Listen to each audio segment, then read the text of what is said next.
નમસ્કાર, આપ જોઈ રહ્યા છો આઝાદ મીડિયા લાઈવ। ગીર સોમનાથના કોડીનારમાં મુખ્યમંત્રી ભૂપેન્દ્રભાઈ પટેલે સભા ગજવી। કોડીનારના ભાજપના ઉમેદવાર પ્રદ્યુમન વાજાને વિજયી બનાવવા કોડીનારના મતદારોને અપીલ કરી। સીએમ ભૂપેન્દ્રભાઈ પટેલે સવારે 11 કલાકે કોડીનામાં જાહેર સભા સંબોધતા કહ્યું કે નરેન્દ્રભાઈ મોદીએ વિકાસની રાજનીતિ શરૂ કરી છે અને શિક્ષણ, પાણી, વીજળી, આરોગ્ય જેવી સુવિધાઓ સરકારે આપી છે। નરેન્દ્રભાઈ મોદી નર્મદાના નીર થકી રાજ્યના છેવાડા સુધી પાણી પહોંચાડ્યું છે અને તેમાં પણ ભારત અને દુનિયામાં ગુજરાતને રોજગારી માટે પહેલી પસંદ બનાવ્યું છે। જે કામોના ખાતમુહૂર્તો થયા છે તેના લોકાર્પણ પણ અમે જ કરવાના છીએ।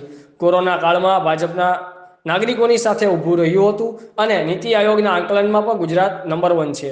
રિપોર્ટર રાજુભાઈ જાની, આઝાદ મીડિયા લાઈવ, કોડીનાર।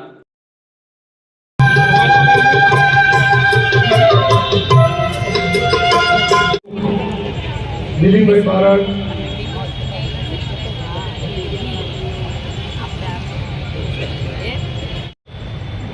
જુનાગઢ જીશાનભાઈ નકવી, ઉપાધ્યક્ષ લઘુમતી મોરચો પ્રદેશ, શ્રી અમુભાઈ વાંજા, ચેરમેન સામાજિક ન્યાય સમિતિ ગીર સોમનાથ, શ્રી લક્ષ્મણભાઈ બામણિયા, જિલ્લા પંચાયત। ગર્જના કેવી હોય?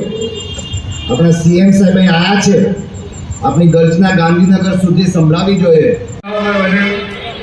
સદસ્ય કોડીના નગરપાલિકા પૂર્વ શ્રી વાલજીભાઈ વાઘેલા, આચાર્ય વડનગર માધ્યમિક શાળા, હરિભાઈ માજી સરપંચ આણંદપુર વાળા સ્વાગત કરી રહ્યા છે। સાથે સાથે આપણા ઉમેદવાર ડોક્ટર પ્રદ્યુમનભાઈ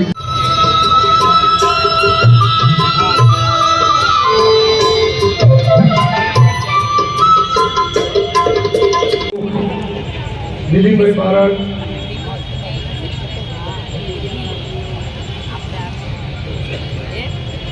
ભારત માતા કી, ભારત માતા કી, વંદે વંદે વંદે। આપણા એમનું હર્ષભેર સ્વાગત કરીશું।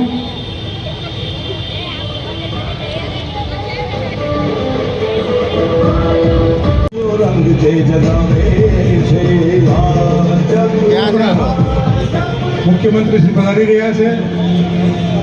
પોતાના પિતાને છોડ્યા છે, પુત્રને છોડ્યા છે, એવા સંજોગોમાં પણ આ ભારતીય જનતા પાર્ટીનો કાર્યકર્તા પબ્લિકની વચ્ચે રહીને કોરોનાની સેવા કરી છે।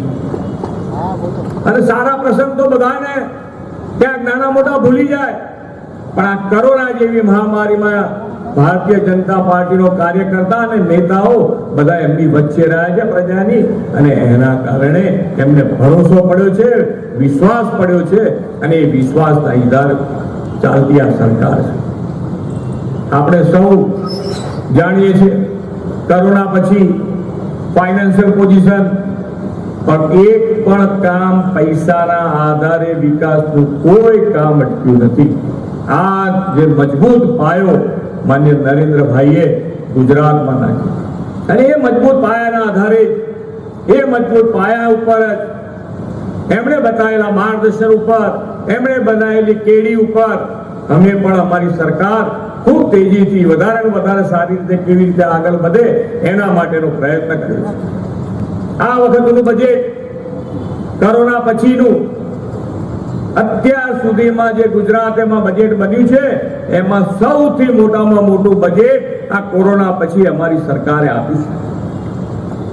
અને હું એટલા માટે નથી કહેતો, કોરોના પછી દરેકે દરેક રાજ્યનું ક્યાંક ને ક્યાંક નાણાકીય વ્યવસ્થાપન ક્યાંક ને ક્યાંક તમે જોજો, પણ સૌથી નીતિ આયોગ પ્રમાણે આ નાણાકીય વ્યવસ્થાપનમાં પણ ગુજરાત નંબર 1 પોઝિશન ઉપર છે આજે પણ।